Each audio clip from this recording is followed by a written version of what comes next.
My name is Robert Feaster, and without spouting a bunch of credentials, you can check me out at funkyguitar.com if you'd like. But I'd like to talk about a couple of things you can do in a minor blues to add some more color, sounds to what you normally hear. And I'll play it traditionally first. We all know this tune. 3, 4.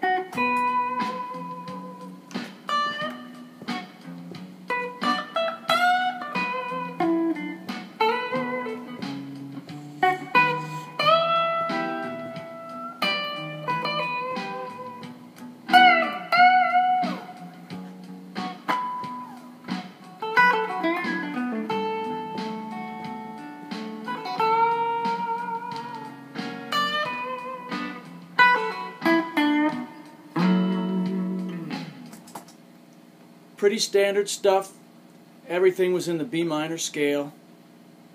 Over the 5 chord I did hit the raised 7th, which implies the harmonic minor scale, which is the correct scale to use over the F sharp 7 chord in the key of B minor. Even B.B. King will hint at it. You'll hear him play that lick in several of his minor blues tunes. So we basically have B minor pentatonic for all the chords until you get to this one, the 5 chord, and at which point we are using the harmonic minor with the raised 7th. And you don't have to get too scaly about it, just hit a note or two. And I played it up the neck in various places, but it was the same B minor scale.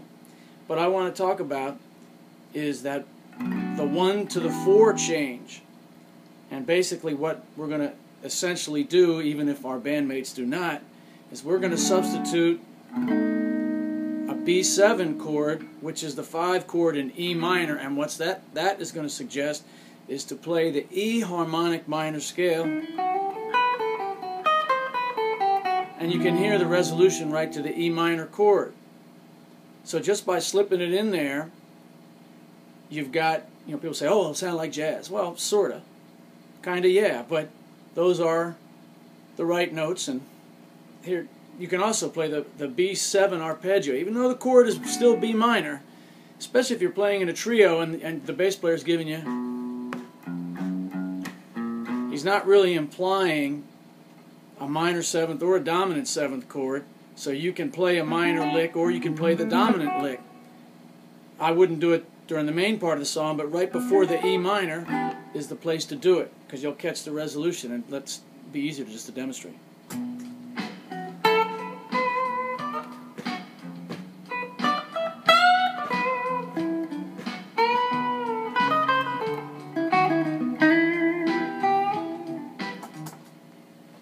So right there, right leading into the B minor 7, or I'm sorry, the E minor 7,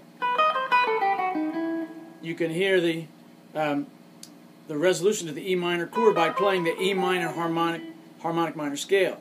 I'll do a B7 arpeggio is resident inside that. The rest of it starts down here, if you want it.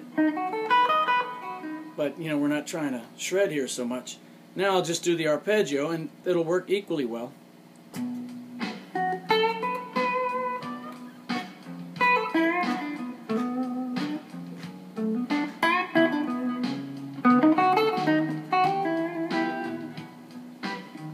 So I went right on the chord there, on the E minor chord. But right before the E minor chord, I set it up, which gives us this 5 to 1 implies. Actually, it doesn't imply it if I play it. Okay, so that would mean if we continued with the song, once the E minor happens, you have to get your head around the fact that we're back in B minor at that point. So you can still play B minor scales or call it E Dorian if you want to be collegiate about it. But then we go back to the 1 chord and the G major 7. It's not much different from the 1 chord. But then after the G major 7 comes the F sharp 7, which is the 5, and that's where the B harmonic scale comes. There's other options too, and maybe I'll talk about one of those before signing off. I want to keep this short. Alright, so now we have 2 harmonic minor scales. Right before the 4 chord, we're going to play E harmonic minor scale. It's going to resolve us into the E minor, and then we're going to go back on our merry way in B minor and back to here, and G major still in B minor, and then when the F sharp 7 chord, now we're in B harmonic minor scale, so we raise the 7th of the B natural minor, and we get the B harmonic minor. Okay, so that's 2 spots for harmonic minor just in this little piece. One other thing is you can use a diminished arpeggio, which is also resident in the harmonic minor scale, based on 3, 5, 7 or flat 9 of the chord. The easiest thing to do, if we're on a B7 chord, there's the 7th of the chord right there, so we can start our diminished arpeggio, and that'll still resolve nicely into the E minor. And again, same thing happens when we go G major 7, when we go to the F sharp 7, then we use that diminished arpeggio. There's the 3rd of the F sharp chord. Remember, the 3rd, 5th, 7th, or flat 9 are all okay to substitute a diminished arpeggio.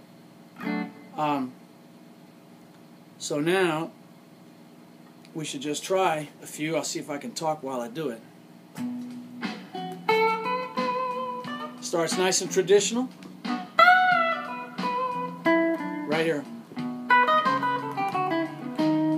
That was E harmonic minor.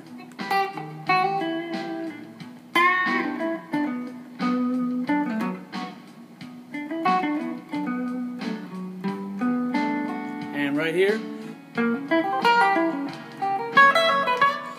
that was the diminished arpeggio.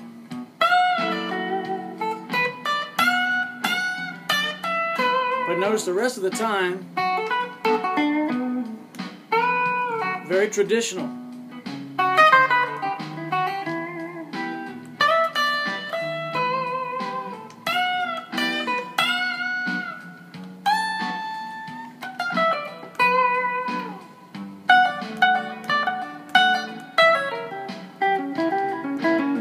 There was a diminished arpeggio again.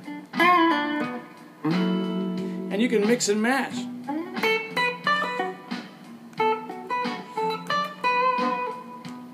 This time we'll do the diminished arpeggio.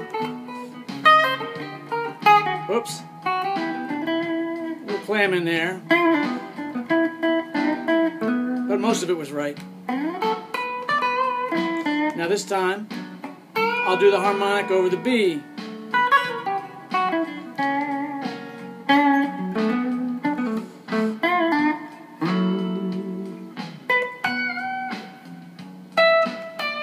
Last time through.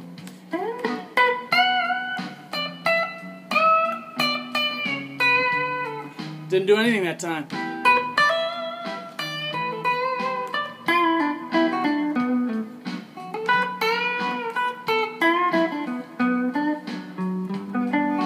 There's the G major 7. Diminished arpeggio. Okay, so talking and playing isn't conducive to the best possible playing, but the examples were demonstrated. So again, heading from the 1 to the 4, we can play a B7 arpeggio right into the E minor. We could play the E harmonic minor scale, or we can play a B7, a diminished arpeggio in place. See? Right? Now, the other place, we have the G major 7, and right here's the 5 chord. So we have the B harmonic minor scale, or a diminished arpeggio based on maybe the 3rd of the chord. And you want to resolve the notes on the chord change. So I hope you found that helpful. I'm going to be making more of these videos as I get more experienced in making videos.